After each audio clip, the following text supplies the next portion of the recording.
Caught in the act, marine scientists in Florida are using innovative underwater cameras, dubbed sea bruvs, to catch coral-eating fish red-handed.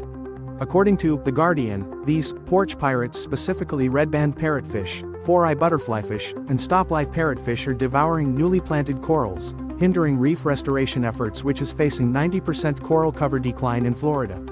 The cameras help researchers identify the main fish predators and their diet preferences, so to select reef sites and coral species to minimize coral damages. This will ultimately maximize restoration success. Imagine if an artificial intelligence is introduced. Did you know? Parrotfish poop creates white sand beaches. Comment your opinion. Follow us for more updates. Could you hit the like button?